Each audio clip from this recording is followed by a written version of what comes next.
Yard. Here are your hosts, Ethan and Jason. Now this is podcasting.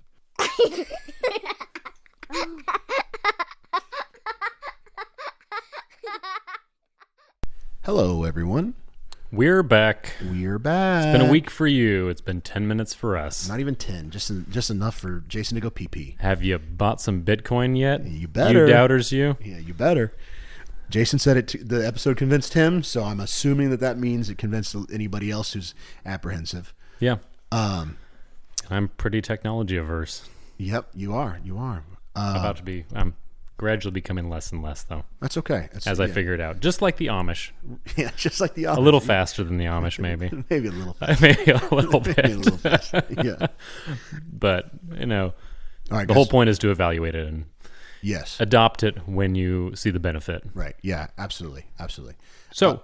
yeah, we're going to rip a quick one today, guys. Sorry, we're hard-pressed, but you guys got an hour and a half, so last week, so let's hope you'll take 45 minutes. Yeah, come on. Cut us a break, man. We're working so hard. Yeah, it was so difficult. Jason, you have a story for us today? Tell us I've a story. got the much-teased and anticipated home invasion story. Yes, tell us. So, my wife and I, the first house that we bought was a duplex, and we inherited. Well, actually, there were two tenants at the time. We had to. It wasn't eviction, but we had to vacate one side. Yeah. And so we vacated them, and moved in because we got it with like a homeowner's loan, first time home buyer's loan, and so we had to live in it within like 60 days or something. We couldn't keep the tenant as an investment property. It would have been illegal. Yeah. Anyway. So we move in, but the tenant on the other side that we inherited, so we didn't vet them, and the property, they were managed by a property management company, so we didn't have anything to do with them. We didn't talk to her really. But it was a single mother of three, and whose kids would run around and were ill taken care of. She ended up getting the place heavily infested with German cockroaches that would come over on our side. Excellent. Yeah, so she was fantastic. German cockroaches? Yeah, small ones. So instead of the large ones you see, these are like little guys, like maybe a half inch or so. Interesting. And just hordes of them. Were they organized? Very. Okay. They would. Yeah, this weird thing they did with their right front leg.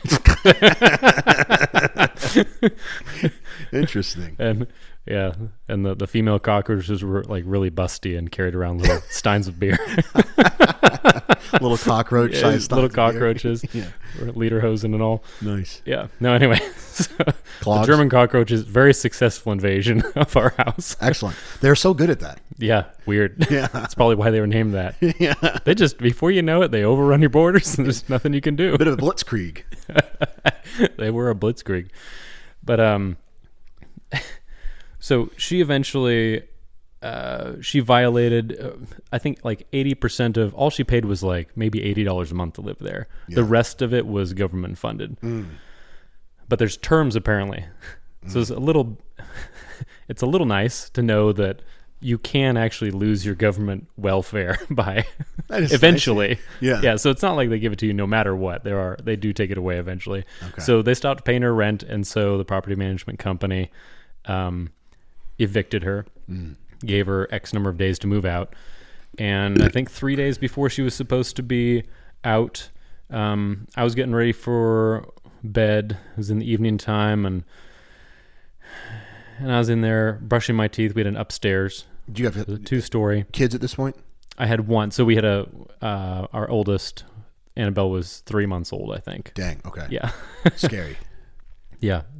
So my wife of 1 year at the time and my 3-month-old baby were in the house with me, and my wife was in the bedroom which faced the back of the property, and we could see down into her yard. Wait, hold on. Your wife of 1 year and your 3-month-old, you guys didn't waste any time.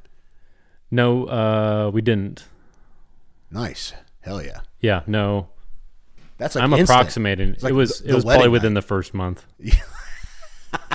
Probably. Hell yeah, that's awesome. Yeah, no, we had talked about like, well, let's wait a couple of years, and then we decided that we hated we hated any methods that that would have allowed us 2 years of child freedom. Yeah. So we put it in God's hands, and God said, "You're having a kid now." So, Hell yeah. Yeah, so when I say make some babies, I mean it. Yeah, I mean it. I did it, so you can you. Yes, yes. So we, so I'm brushing my teeth, getting ready for bed, and my wife's in the bedroom looking out the window. She's like, Jason, there is a police officer in so-and-so's backyard, the unit next to us. Yeah. And I was like, okay, whatever. That's to be expected. And I go back, and there's an oak tree or something in the back, her backyard, her side of the backyard. Yeah. And I go back to look out casually, and I see that he actually has his gun drawn, and he's pointing it up at that bedroom window of the other side. Excellent. And not something that police officers are supposed to do lightly. Right. You don't draw your gun unless there's a pretty good reason to use it. Right. Unless you intend to fire it. And I was like, oh, well, if that bullet goes through, it could potentially get into our side and hit one of us. Right. And I think it was 10 days after I bought my first handgun. Excellent. So I had a Glock, and it was not locked up. It was in like the little case that it came in or whatever. So I grabbed it, told my wife to go downstairs with the baby, so at least we'd be out of the line of fire if he started pumping bullets into the unit next to us. Yeah. And we get downstairs, and pretty soon we hear thumping up in the attic. And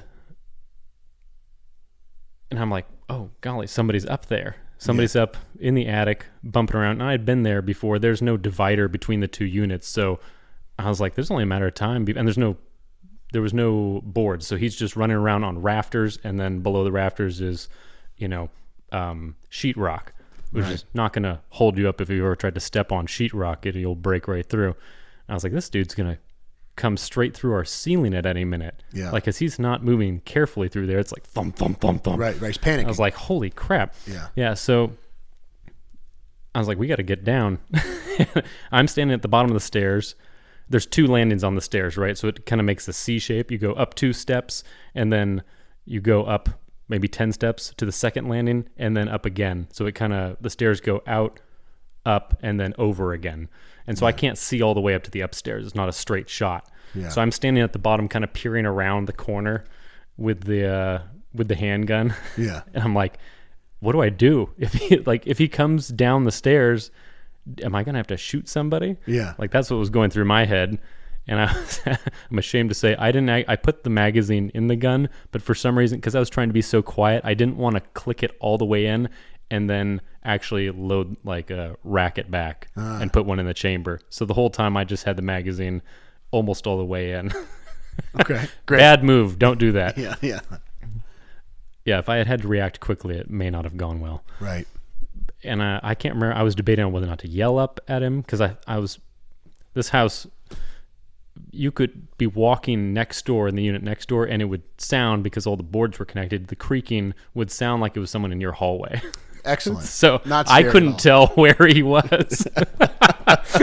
So I was like, I don't know what's going on up there. Yeah. Heard lots of movement, and eventually my wife, I was just standing there. Yeah. At the foot of the stairs, contemplating, do I yell? Do I shoot? Do I just run? Do I put the gun down and fight him physically? Like, I'm running through scenarios, wargaming in my head this whole time, and my wife is like, why don't we just go outside? Yeah. I was like, oh, that's a really good idea. Let's leave the house. Yeah. So we did, and then my next thought was, oh, there's police all around there, and if I go running out there with a handgun, I might get shot. Right.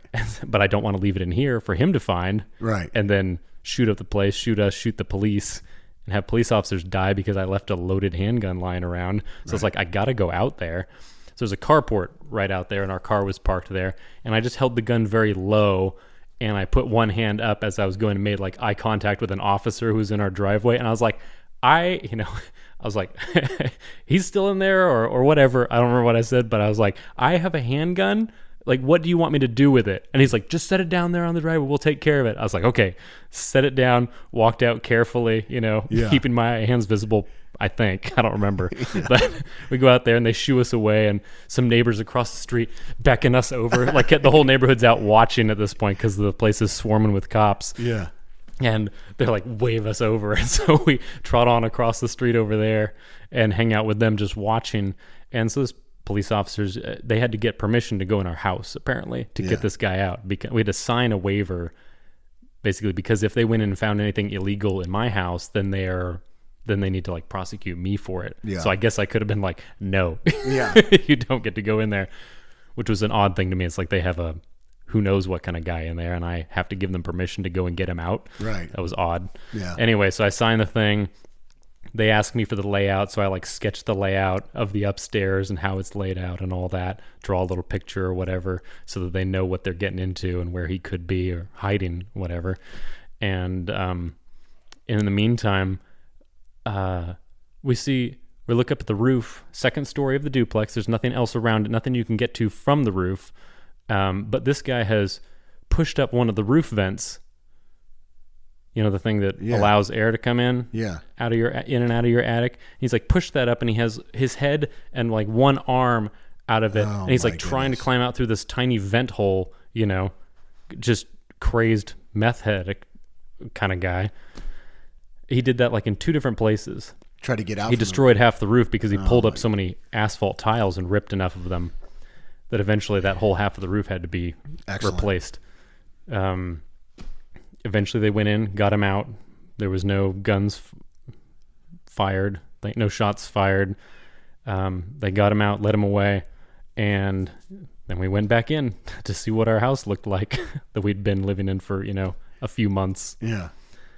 So we went in there and found out that he had fallen through the ceiling right on top of our bed. Excellent. And then had gone and found the attic access, which was in the other bedroom, as a 2-bedroom, 1-bath. So he had found that, climbed up in it apparently, and had gone running around. He fell down through the ceiling on the other side into the bathtub, and then he had stepped on and like cracked the ceiling in like 2 other places. Great. So, not to mention like throwing all the stuff out of the closet to get to the access. He had barricaded the our bedroom door with like our dresser. He had moved that over, and you could see where it was like the door was damaged because they had forced entry to it, I guess. I'm assuming that's where they took him, or where he holed up and they finally busted it and got him.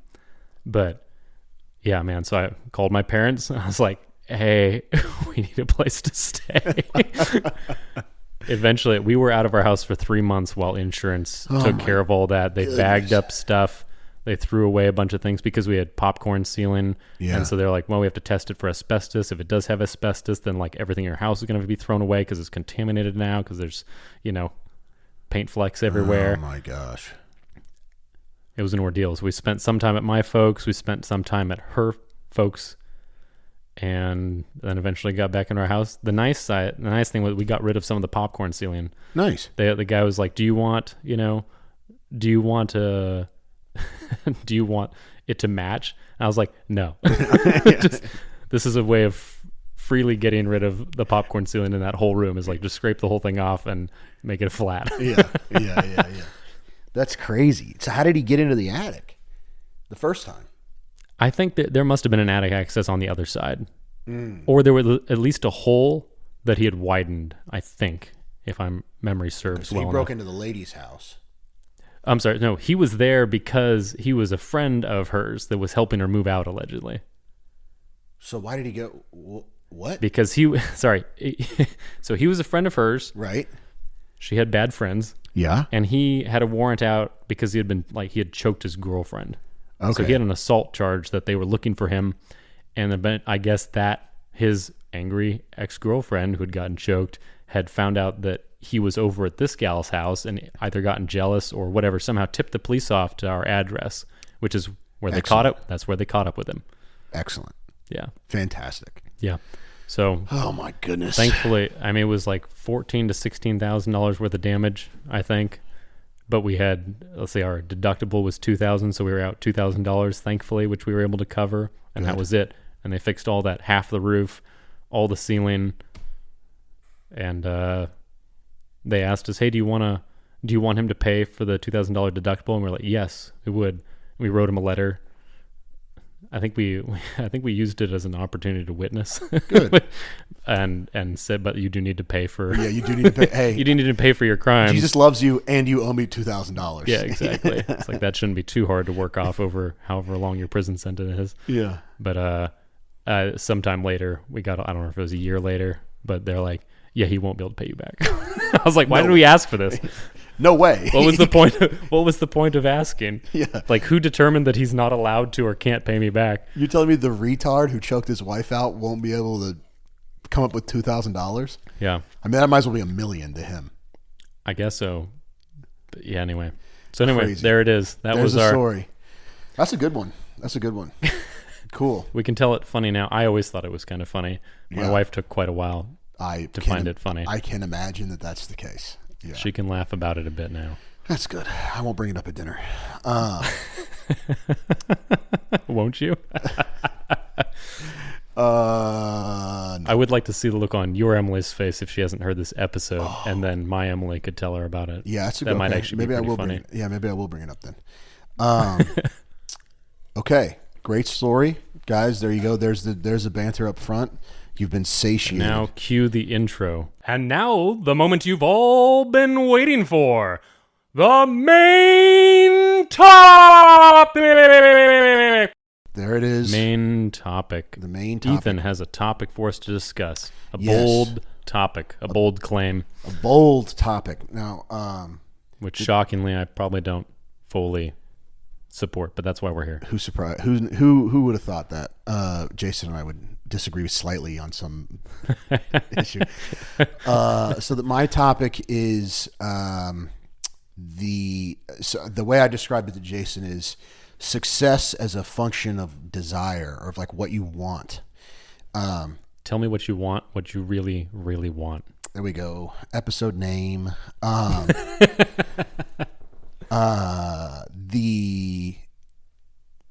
What do I mean by that? I mean that it's not up to external factors. It's about your gumption. Yes, your gumption. I don't even know if to call it gumption. So here's what I'll say. I think that people will just do people will always go after what they want.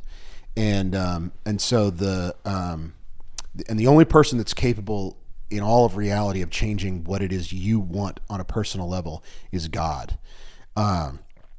You cannot change you don't have a choice in what you want. That's not up to you.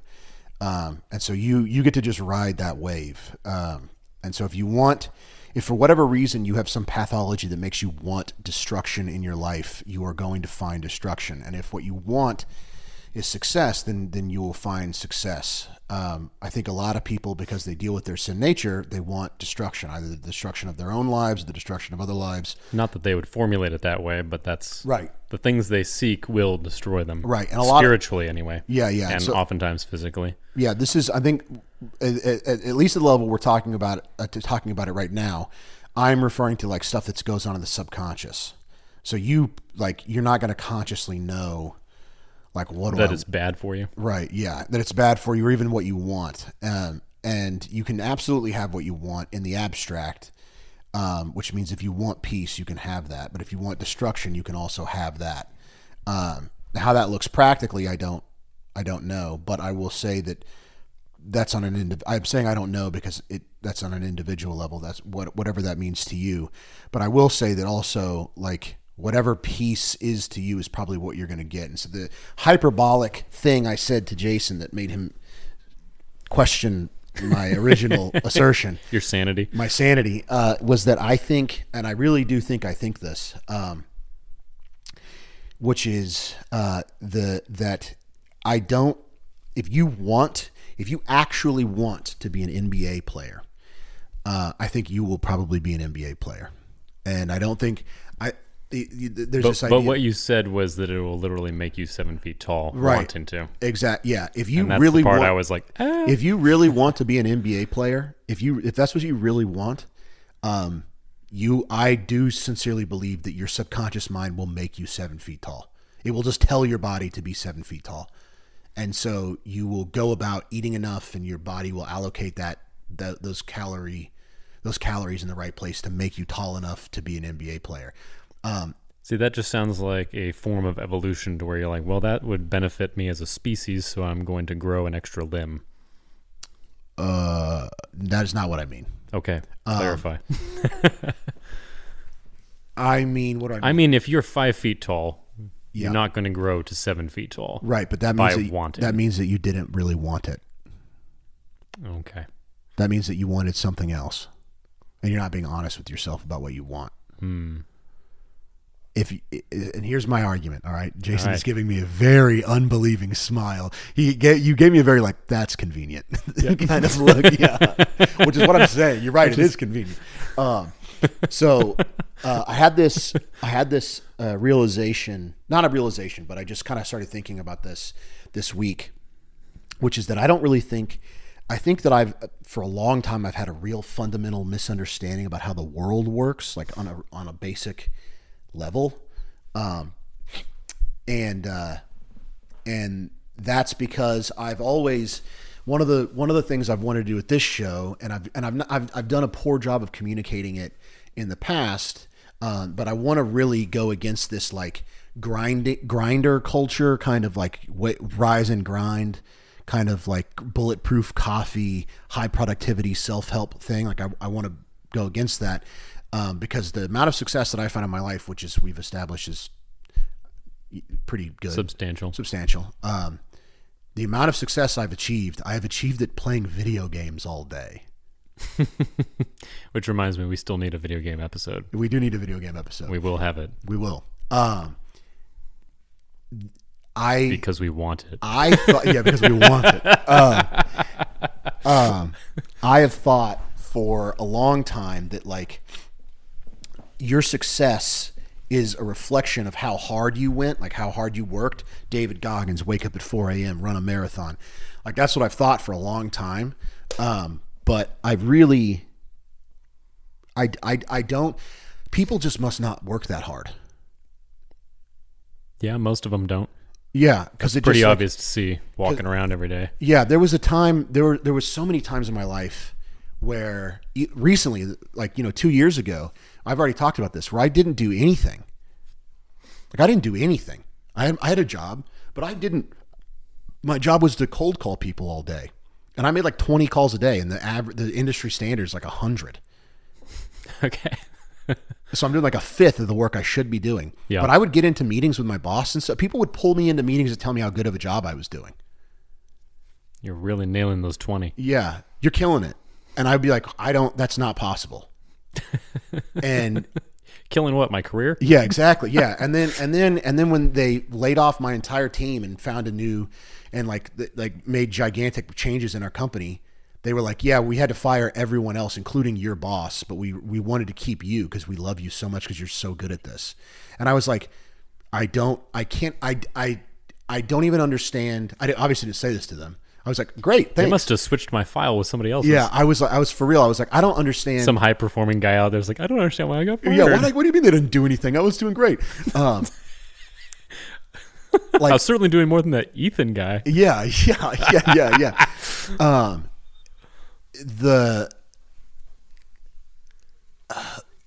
I just had many moments. I said this to our boy the other day. I won't say his name because he's not that close. Like I don't know how he's gonna feel about that, so I won't say his name. But I was in the car with him talking, and I was telling him like, dude, my life is it's for real. It's the story of just failing forward. Like I keep doing things that I think are really bad, like habitually. Like I make really good, I think, decisions in critical junctions, but outside of that, like I'm like incredibly lazy, and I don't think I'm that sharp of attack. And so it just like I'd get in these calls with my boss or whatever. I'd be they'd say, we find you a new job at the parent company to keep you here, and I'd be like, I don't know why. Yeah, why? What did I do? Thank you. Yeah, thank you a lot. I appreciate that. And they're just like, hey, we're going to give you a promotion. And I'm like, for what reason? And so like what is because we want you to have enough money to finance hyper premium. God told us to do it. yeah. Which I mean, it's got to be the only explanation. I hope that's the explanation. That's what we're going with. Yeah. Until God tells us different. Yeah, which he might. Which is fine. Yeah, which is fine. We'll do something else then. Yeah. That's what you should always do when faced with roadblocks. Yep. Okay, God. Thank you. Appreciate What's next? Where's the window? Yeah. Since the door slammed in my face. Yeah. So I think like in reality, not in reality, but on like a practical level, how does that work out? How does God make that work out? The only logical conclusion I can come to is that people just must actually do nothing. Because the only way to do less than what I was doing when I got promoted was to do nothing. There's no way that like there's just no way that most people are working. I just don't understand it. I don't understand how so many people stay home and apparently don't have a job. Yeah, Like that's throughout another one I see that it's crazy. How do you? I had people, there was people all over the place. Anybody I ran into, because we run into workers Yeah, like you all, workers, yeah. hustling out there and actually doing work. They're like, where is everybody? Why is it so hard to find any help at all that sticks around? Yeah. How are they feeding themselves? I guess just food stamps. Something. There's some sort of like fundamental function that I don't understand. We're missing out. We're missing out on something, I guess. I don't know. I'm not missing out, but that's what I'm saying is that I'm not missing out. I should be the one missing out. I should be on the sidelines playing Total War by myself in my closet or whatever, not with a hot wife and beautiful obedient daughter and like really idyllic house, like high paying job. I shouldn't have any of this. It doesn't make any sense. But so I think the only thing that does make sense is that I do actually work harder. I work very little and still am working harder than everyone. But that's also changing. I actually go pretty hard these days. But I don't think you're actually as lazy as you put out. that may be another thing too. Maybe my perception of how much I'm working is skewed. Perhaps. But anyways, It's very subjective. yeah. Some So people may think they're working their butts off. It's like, you are not producing nothing, sir. yeah. I guess that's probably also true. Is that it's like how much do you actually produce? Nobody cares about how hard you're working. It's what do you actually produce. Yeah, you might be working really hard, spinning in circles. Well, I did actually. Now that I'm thinking about this is really stupid because I had the best numbers in my company, so that's why I got promoted. Okay. There you go. Damn. Work All smarter, not harder. Yeah, I'm glad I said this. But also out loud. work hard. Yeah, please work hard. Please do work hard. And like Jason says, that's subjective. So like try. Let's say that. Maybe working hard is not like the right term. Well, this is a podcast about diligence. Yeah. Like I don't know, does it still say that on the website? It does. Yeah. Okay. Yeah. Be I'll know diligent. soon enough. work as hard as you possibly can. And if that means you get 1 good hour in, 30 good minutes in, whatever, dude, it'll get better. You'll Keep building on it. It's like lifting weights. Yeah. You get It'll better. increase the more you exercise. Yeah. But anyway, so to wrap it around to the Point you're successes ultimately trying to make. The point I'm ultimately trying to make here, thank you, Jason, No problem. is that I think the reason why I got, like, I guess this is now not a good argument because we've established, okay. Did Man, you just whole torpedo episode's your own? whole episode's in shambles now. I don't know where to go with this. I'm panicking. This is podcasting. This is podcasting, dude. Whatever. Just assume I didn't torpedo my own argument. Let me make it. All right. I think I got promoted because I wanted it, and so my subconscious mind just went and made it a reality. You know what I mean? It sounds a little like a name it and claim it kind of a little prosperity sacrilegious. gospel. Yeah. thing. You're right. Here's what I'll say. I've talked about this before. I don't have to do this quick. Talked about this before, but I'll say it again briefly. The subatomic particles being in chaos until they're observed and they're in order. Right. You're a little observer, okay? Now, when you observe, when you look at things, they become ordered. All right? Now, how does that play out practically in the world? I think I think you can't know that for real. So it's like I would say a good practical example that you can point to is like your laundry. If you've got a giant pile of laundry piling up and you're procrastinating and you're looking away from it, you're going to read a book or play video games or whatever, you're just trying to avoid that thing. That pile of laundry is going to get bigger and bigger and bigger and more chaotic and worse over time. But if you can get yourself to turn and look at it and pay attention to it, then you will, I don't want to use this word, but I don't know what other word to use. So just take this. Go ahead. Magic will occur and the laundry will be done. Now, you will obviously probably, unless you've got a mom or something, you'll be the one doing it. But I think that's very simple. That's a very simple thing. Wife, why isn't this laundry? Yeah, exactly. Yeah. Or go. Do you know how many loads of laundry I've done in my entire life? I would guess you can count it on all your fingers. 3 loads of Are laundry. you serious? Yes. Wow. Yeah. You are a privileged man. Dude, girlfriends in college. Just No kidding, really? shouts out to girlfriends in college. Wow. Okay. Yeah. And my mom. She came and did, Well, obviously. she did my laundry once for my birthday.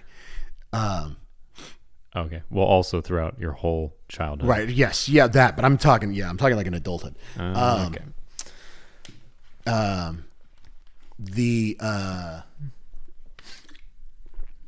So what am I saying here? Oh, You're saying desire I creates, wanted. your true desire creates success. Yeah, create success. Like you will organize yourself, and this is actually, I think actually this is like an established fact. I actually don't know that this is up for debate. I think you can go look at. Dude, I wish my dad was still here. He knows all about this stuff. There's like a articulating. There's a little contraption at the base of your skull. Oh, yeah, those. Yeah, those. There's a contraption at the base of your skull, and if you like visualize something, then it like feeds information to your nervous system differently based off what you're thinking about. Okay. So it's like, if you really want something, your mind will like orient your entire existence to make that thing a reality. And I think that that's like, it's like that's the mechanism that the Lord uses to instantiate his will for your life into your life. Good. Okay. That's where you got to. I was going to say, yes, I think to put this in Christian terms, Yeah. it's not. So when your desires are rightly ordered, I think that's the caveat, right? It's not just. Yeah, if that's you the big want caveat. It's not if you want it, it will happen.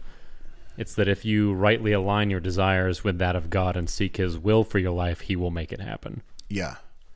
So I don't think you'll grow to 7 feet tall. I disagree with that, but like God I'm being will. hyperbolic when I say that. But Okay. Yeah. Well, you said literally that your body would make Okay. Yes, you but here's what I taller. think. I think the Lord will make it so that, like the Lord will not allow you to want something that's going to require a literal miracle to occur. There we go. That's Okay. what I'm saying. Okay. I'm behind that. Okay. Yeah. But he could make you so amazing as a 5-foot basketball player that you are able to dunk Right. as a 5-footer Right. and make it to the NBA. Right. Like I the will Lord's not agree going with to you make there. you want to be a woman if you're a man. Correct. And so you will then you will actually just wake up one morning having blossomed like a beautiful butterfly into a sexy lady. I almost threw up in my mouth a little thinking about how that would look. Yeah.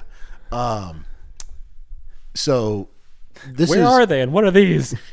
I'm a beautiful angel. I'm a beautiful butterfly. Yeah, exactly. That is what. Hey, by the way, if you're a tranny, that is watch Bug's Life, the little worm at the end who's got the tiny wings. That's what everybody thinks that you like. You're grotesque.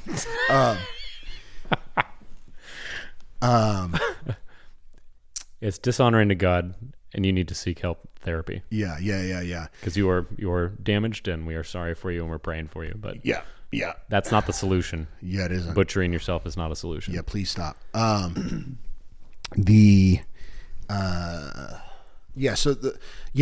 That's the thing. That's what I mean by like if you want destruction in your life, like if you are not a regenerate Christian who has experienced or in the process of experiencing sanctification, you're going to want destruction in your life.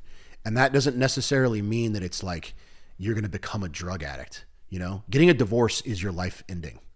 That's what that is. Everybody gets a divorce now, you know, and your life that's it. That's by a true, genuine, good moral standards. That's the destruction of your life Yeah.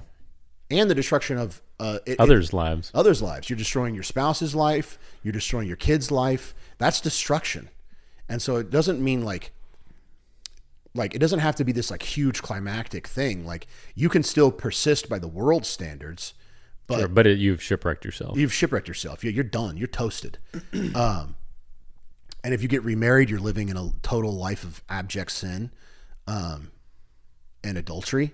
and That that's is if you were the one who initiated the divorce. initiated the Yeah. divorce. So Yeah, if you were the one who was cheated on or was left, then you are you're good to go. in our understanding. But in our understanding biblically, Yeah, Paul. you I are- don't know. Paul's pretty clear about that one. yes. So you are able to be remarried, Yeah, and it is not a sin. Yeah. So just want to throw that out there to anyone, any victims of divorce, true victims of divorce, yeah, who married a psycho. yeah. Right. But also, take a little responsibility. You did marry the psycho. We could have all made it's better. very unlikely that he tricked you like that. Okay? Ethan probably and knew I are fortunate to have not been tricked by psychos. I got tricked by two. Well, I got engaged tricked, but I to one didn't of them. marry either of them. Right. There we go. Yep. But you're right. We didn't get married to them. We saw the psycho coming and went, maybe not. Well, my psycho torpedoed it pretty good. Oh, okay. Okay. I did finally leave. Okay. So that's what I'm saying. What I'm saying is that like you're either going to want success and order in your life, or you're going to want destruction and chaos. And I want the thing that I want the most is freedom and peace. You mean liberty and Liberty peace? and peace. Yes. Thank you. Thank you, Jason. I want liberty. I just didn't want Tannen coming back on the comments section being like, didn't you guys just have an episode? Yeah, you would. It's crazy how many. Thank you, Tannen, for being one of two people who comments thus far. Yes, thank you. Dude, how many people do we know now that are just constantly quoting the podcast to us? It's getting out of hand. I might have to make- another shout out to my young coworker. He comes with me at the end of work yesterday and goes, so I heard about your podcast. Oh, excellent. He goes, you couldn't keep it a secret forever. We do need to stop keeping it a secret. Well, I'm not trying to keep it a secret necessarily. Yeah, I guess I need to stop keeping it a secret. Something, I don't know. It's time to promote it, so we got to stop keeping it a Well, secret. yes and no. It's uncomfortable to go, hey, you listen to my that podcast. is that is you'll get. That's It's- just egotistical. Yeah. So I've recommended it to a few people, but not just talking about it all the time. Yeah. People's eyes do glaze over too when you say, I'm a podcaster. yeah, what do you like to do? I go, well, I jibber jab with my buddy every other Saturday. And they go, oh, okay, that's cool. Good luck with your and I explained to our buddy that I was in the car with the other day. I explained hyper premium and the business Yeah. that it is, and it's like I don't see myself as if I'm anything, I'm a writer and an entrepreneur. That's how I view myself around hyper premium. It's like an artist in the sense that I am a writer, but an entrepreneur in the sense that I have gotten pretty good at doing business, and I see hyper premium not as a creative outlook. I mean, it is, but I see it way more as a business. Yeah. And so I was taking that angle with it, kind of explaining it like it's a legitimate business. Right. And then I said, and he said, oh, so what do you guys do? What does Hyper Premium do? And I was like, well, Jason and I have a podcast called Work Hard. And then that was it. That was all he heard after that. There was no, all the explaining of the business model and how it makes money and all this. It all went out the door. And he was like, oh yeah, YouTube? And I was like, yeah, YouTube. He was like, okay, cool. And then we kind of talked about it. He goes, all right, well, good luck with your podcast. Didn't get the larger picture at all. That's all right. Yeah, totally okay. It was funny. But I want peace and I want liberty.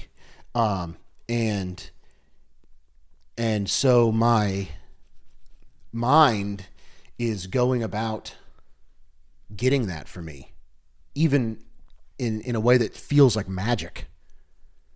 You know what I mean? It's totally divorced from any, if at least to me, it feels like it's totally divorced from anything I'm actually doing on a day-to-day basis, and it's just I've just been getting closer and closer and closer to this vision I have in my head. Right. And I'm not, Because you're constantly putting all your efforts, even subconsciously, towards that. right. Yeah. But it doesn't in the real world, it feels as impossible and as ridiculous as saying I would be 7 feet tall if I wanted. I would just grow to 7 feet tall if I wanted to be in the NBA. That's what it feels like to me. Okay. Because it just To keeps have peace and liberty. Yeah, I just keep getting closer to the practical version of what that vision is, which is working for myself and making enough money to keep the wolves at bay. To live comfortably. Yeah, to live comfortably. Yeah. and I would keep the like to wolves at live bay. comfortably. Yes. And leave a sizable inheritance to my children, Yeah, even if not financially. Well, financially and spiritually yeah, and emotionally. yeah, yeah. And so it just that. I guess that's kind of my point, is that it's if you're honest with your, and okay, so here's what, why am I saying this? Why is this important to the listener?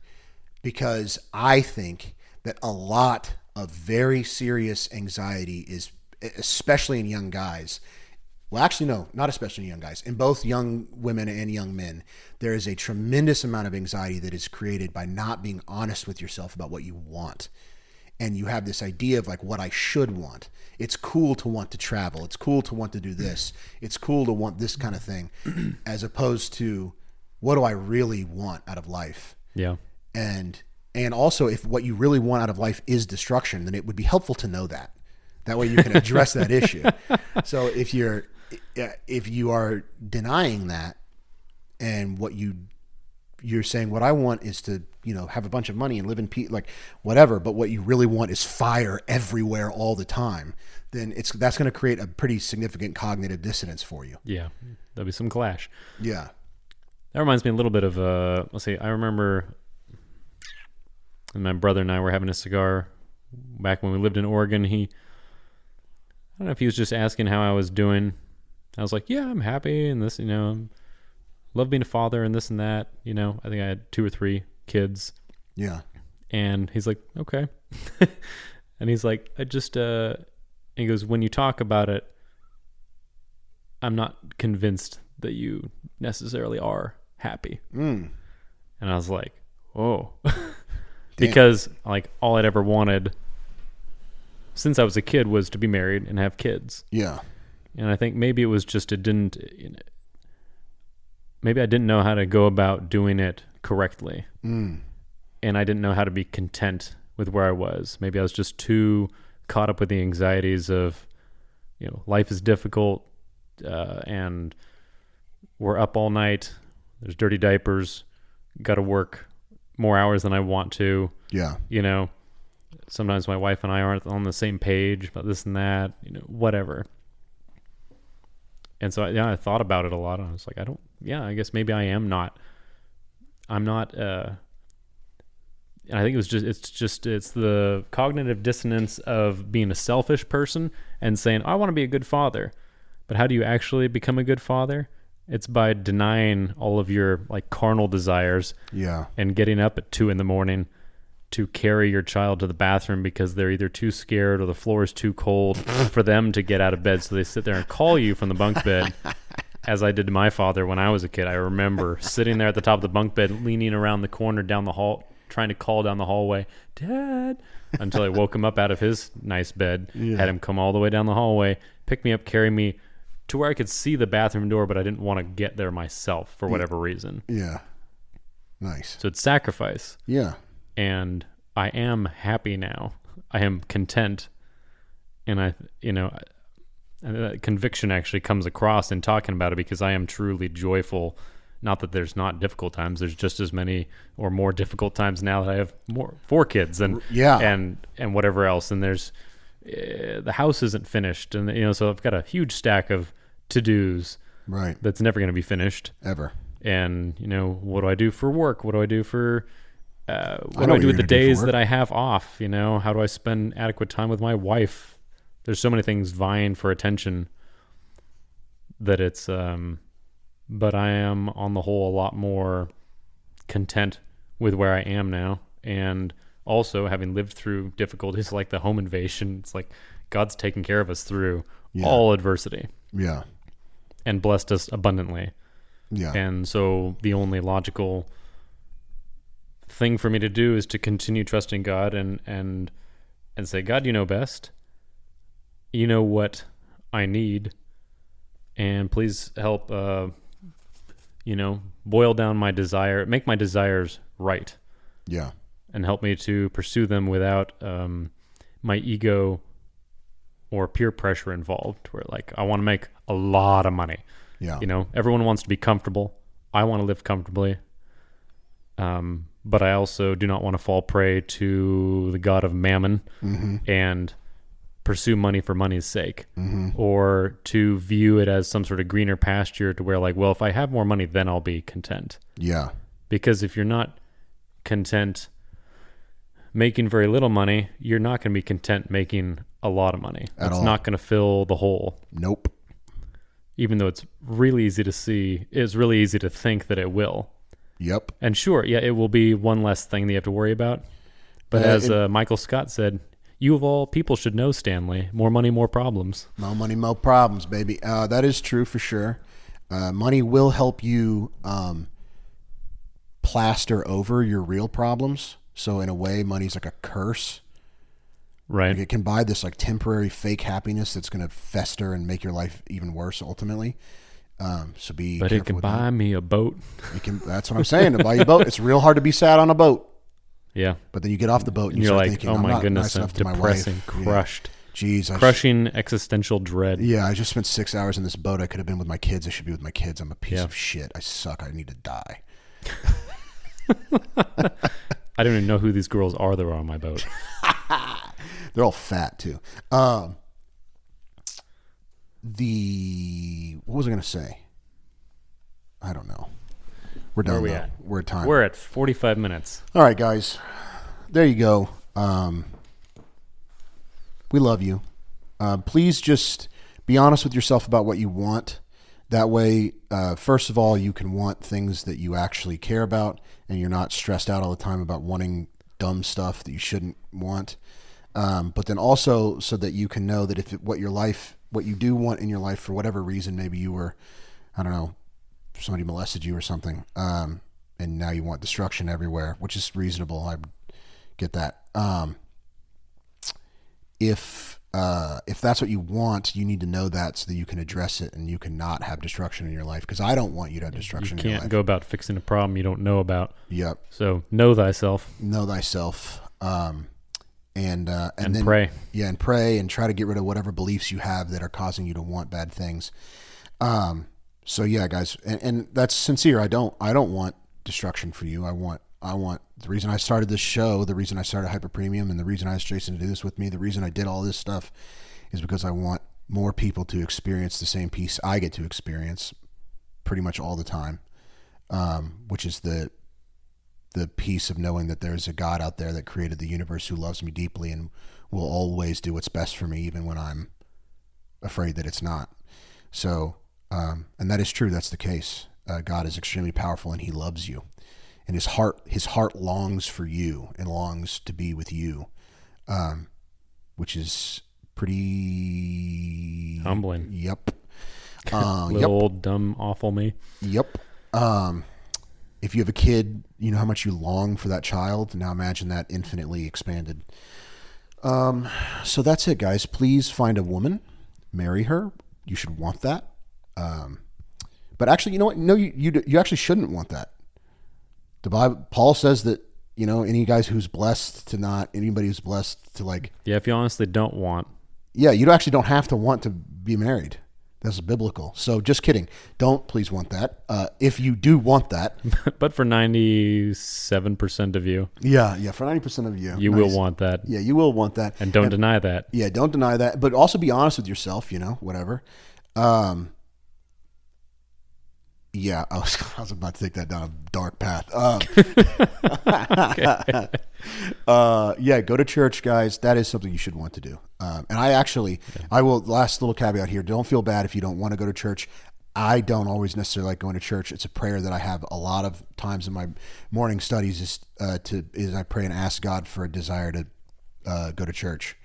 And I pray for joy and contentment in my work Yeah. most days. Yeah. So what can you take out of this episode? One, you should like the right things or want the right things. Sorry. One, you should be honest with yourself about what you want so that you can solve problems that's causing. Two, the next thing I want you to take from, and the one thing I want you to take from this show in general is that the guys that you see who are tip-top shape, killing it, those guys are just as vulnerable and just as desperate and just as scared as you are.